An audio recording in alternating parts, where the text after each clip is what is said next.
It is the spring of 1944. Adolf Hitler is standing over a map of Europe. He knows the invasion is coming. He's known for months. The Allies are massing troops in England, hundreds of thousands of them. The question isn't if they'll cross the Channel, it's where. And Hitler thinks he knows. He's convinced the attack will come at Pas de Calais, the shortest crossing, the most obvious route, the one any general with half a brain would choose. He's so sure of it that even after the Allies land at Normandy on June 6th, even as his generals beg him to send reinforcements, Hitler holds back his best panzer divisions. He tells them to wait. The real invasion, he says, is still coming. It never does. And here's the thing that should unsettle you. Hitler wasn't stupid. He wasn't paranoid. He wasn't acting on a hunch. He was acting on intelligence. Credible, detailed, sourced intelligence from agents he trusted, backed by radio intercepts, confirmed by troop movements he could see on his own maps. Every single piece of it was fake. This is the story of Operation Fortitude, arguably the greatest deception in military history.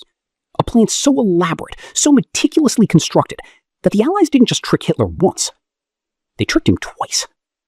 And the second trick is the one that actually won the war. To understand why this matters, you have to understand the position the Allies were in by early 1944. They had to invade Europe. There was no other path to ending the war. But an amphibious invasion, putting men on a beach under enemy fire, is one of the most dangerous military operations you can attempt. The Germans knew this. They'd been fortifying the French coastline for years. Bunkers, artillery emplacements, minefields, obstacles in the water designed to rip the bottom out of landing craft. And the Germans had a man overseeing all of it who was very, very good at his job. Field Marshal Erwin Rommel, the Desert Fox, the man who'd humiliated the British in North Africa. He'd studied the problem, and he'd concluded that if the Allies weren't stopped on the beach in the first few hours, they couldn't be stopped at all. So the Allies had one shot. And if Hitler moved his reserves to Normandy before the beachhead was secure, thousands would die, and the whole thing would collapse into the sea. They needed Hitler looking the other way. What they came up with was audacious to the point of being slightly insane. They would invent an entire army. Not a rumor, not a hint, an entire army group, the first United States Army Group, or FUSAG, complete with a commander, radio traffic, fake supply depots, inflatable tanks, and enough fabricated documentation to fill a warehouse. This ghost force would appear to be massing in southeast England, directly across from Pas de Calais, 21 miles away. And to command this fake army, they chose the one man whose presence would make the whole thing believable: General George S. Patton. Patton was, at this point, the most feared American general in German eyes. They'd watched him destroy their forces in North Africa and Sicily. If Patton was commanding an army group, the Germans believed that was the real attack, because the Allies wouldn't waste Patton on a sideshow. So they put Patton in southeast England. They had him give speeches. They arranged for him to be photographed. They made sure word got back to German intelligence, through channels the Germans thought were secret but weren't, that Patton was there, preparing, waiting. Meanwhile, the actual invasion force was quietly assembling 200 miles to the west, in Devon and Cornwall and Wales, pointed straight at Normandy. Here's where it gets genuinely extraordinary. The British had, by 1944, done something that sounds impossible. They had identified, captured, or turned every single German spy operating in Britain. Every one. Some were imprisoned, some were executed. But the smart ones, the ones who understood their situation, were turned into double agents. They continued to send messages back to German intelligence, but now the British controlled exactly what they said. This network was called the Double Cross System, and it was run by a committee of MI5 officers with the gloriously understated name, the 20 Committee. Double Cross, XX, 20. British intelligence named their greatest covert operation after a crossword puzzle pun. The star of this network was a man the Germans knew as Garbo. His real name was Juan Pujol Garcia, a Spanish chicken farmer with no intelligence training whatsoever, who had initially offered his services to the British and been turned down twice before the Germans recruited him. He then fabricated an entire network of sub-agents out of thin air, people who didn't exist, sending reports about Britain that he compiled from library books and imagination, all while living in Lisbon. By the time the British finally noticed what he was doing and brought him in, he had the Germans so thoroughly convinced that his fictional agents were real that MI5 couldn't afford to stop him. They just took over. Garbo alone ran 27 fictional sub-agents. The Germans trusted him so completely that they gave him the Iron Cross. The British gave him an MBE. He is, to this day, the only person in history to receive military honors from both sides of the same war. On June 6, 1944, the Allies landed at Normandy. Within hours, Hitler's phone was ringing. His generals on the ground were telling him they needed the Panzers, specifically the 15th Army and its attached armored divisions, sitting at Pas de Calais, waiting for an attack that wasn't coming. Move them now, they said, and we can push the Allies back into the sea. Hitler hesitated. And in that hesitation, something remarkable happened. Garbo sent a message to German intelligence, a long, detailed, urgent message. He told them, and this is the part that requires a moment, that Normandy was a feint, a distraction. The real invasion, the main force under Patton, was still coming.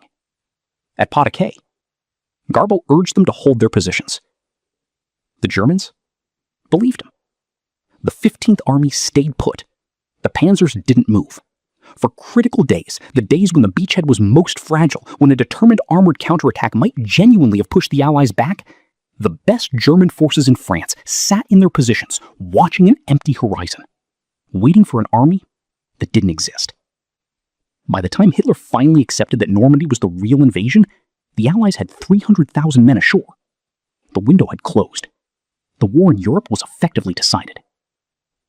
Most people understand D-Day as a story about courage, and it was. The men on those beaches were extraordinary. But the popular account tends to leave out just how close it came to failing, and how much of the margin of success was purchased not on the beach, but in back rooms in London, by a group of intelligence officers, a Spanish chicken farmer, and a field's worth of inflatable rubber tanks. The narrative also tends to flatten Hitler into a kind of convenient idiot, the man who held back his panzers because he was crazy, because he was paranoid, because he was losing his grip on reality by 1944. That's not really what happened. He held back his panzers because his best intelligence sources were telling him to. He was following the evidence as he understood it. The evidence had been surgically planted. This distinction matters because it changes what we understand about how the war was actually won. It wasn't just firepower and manufacturing capacity and American industrial output. Though those were real, it was information. It was the ability to control what the enemy believed. Operation Fortitude set a template for how modern warfare and modern strategy actually works. The lesson the intelligence community took from it wasn't just that deception is possible. It was that deception works best when it confirms what the enemy already wants to believe. Believe. Hitler wanted to believe the attack would come at Pas de Calais. It made sense. It was the rational choice. The Allies didn't fight that assumption. They fed it.